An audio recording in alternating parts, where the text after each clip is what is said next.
Greetings all, Fanny here for Gemini's Daily Oracle Message. Gemini, I hope you're doing okay today. The first card you have is the Seer. Now, Seer is in reference to someone that has great clairvoyant abilities. Someone who could tell the future in visions, in dreams, signs, symbols, and synchronicities. So if this is a talent, gift, skill, or ability that you have or are starting to focus on, please thank Spirit for their guidance and direction in your life. Also, please remember to ground yourself, because it can be very upsetting and shifting to have this all come in suddenly, especially if it's something that you're not prepared for. I myself this morning had a very powerful dream that honestly left me very shaken, and I had to take a long time to come back from it. So if you are coming into your own talents, gifts, skills, and abilities, your divine intuition, as I am, it can be very upsetting, especially if it's not something that you were prepared for. So please rely on Spirit to release from you that which you do not need and align with you your greatest and highest good. The Gatherer is reminding you that everything you need comes from the earth. If you have a sickness, if you have an ailment, there are natural remedies to heal almost every single thing. If you have cancer, it is amazing what could happen if you switch your diet to natural, healthy things that are not full of carcinogens, dyes, poisons, and toxins. I mean, look at what's happening in our world. How much of the food that we have here in America is illegal in other countries, in England, in Japan, because of what we put into our food, because what we put into our bodies and our systems that makes us all sick. This is why our country is the way that it is. The mystical shaman is reminding you of the power that you have in yourself. And if you want to be a healer, you want to be a guardian and a guide to people, you have to remember that you have to heal yourself first. And the more healers we have, the more healed we have. Aaron consciously states that. You have the serpent and coyote, two animals that on the surface people immediately associate with negative things, but they are very wise, powerful creatures. The coyote is a slick, clever little dog-like creature that most people overlook. When they think of dog-like creatures, they immediately go to a wolf or a fox. People overlook the coyote all the time, but they are incredible. They are pack animals that will protect themselves. Yes, they may be smaller than wolves, but they are wiser as well.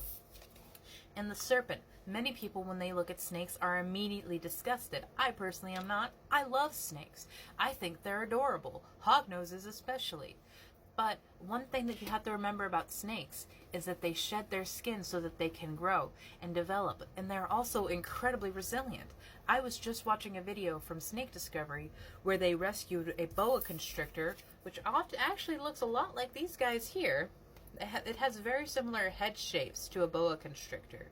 And he was completely emaciated, concave stomach, and had 2 layers of stuck shed skin.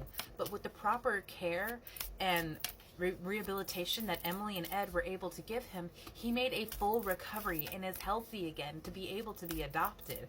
So please remember that snakes are not only constantly shed their skin to grow and evolve and change, they are incredibly resilient in what they can go through and what they can survive through.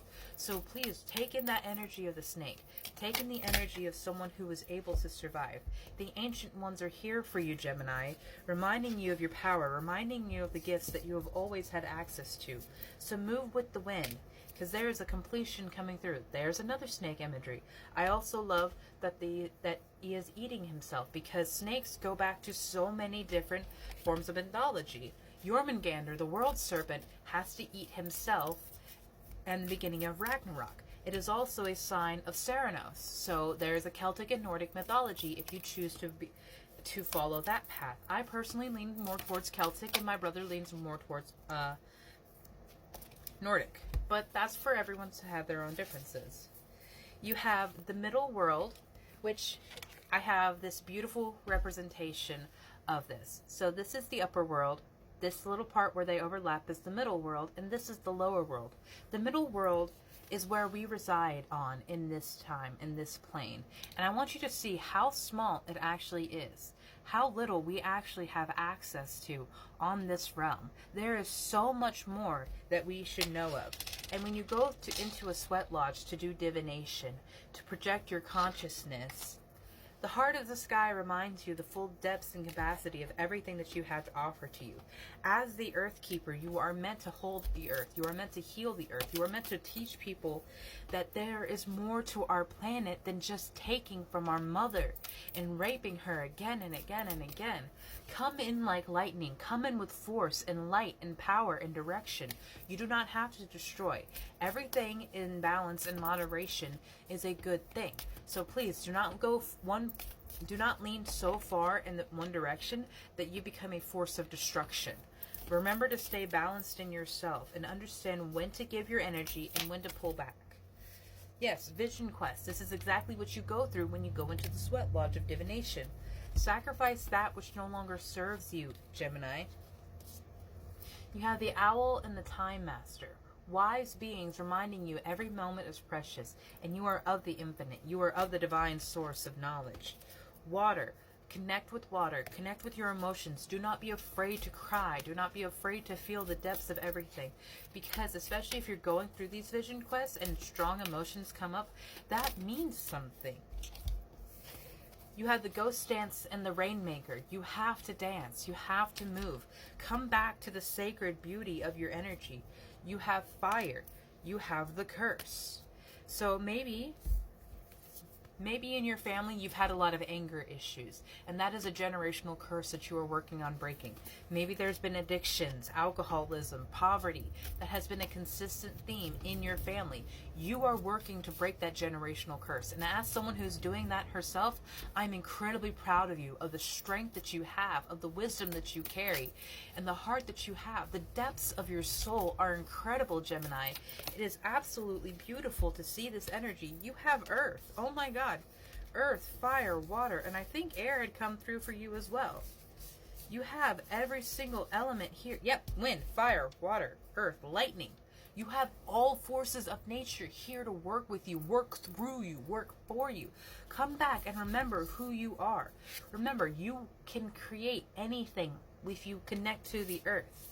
You can see anything if you connect to the earth, connect to the mother. Do not be afraid of your magic. Do not be afraid of your power. If it becomes too much for you, ask Spirit to help you balance it. Ask Spirit to help you regulate and sacrifice that which no longer serves you anymore, my love. You are coming to a time of completion where the struggles that you once had to deal with will no longer be yours. Yes, new levels, new devils, but you will have the strength to carry on and be wise in these new challenges that are presenting themselves to you. So do not be afraid of where you are becoming. I also have 111 on my clock right now. So that's another number synchronicity of a new change. So Gemini, I hope you have a beautiful day. Ground yourself in your energy. Go take a walk if you need to. Hug your animals, any of them that you have. And have a beautiful day.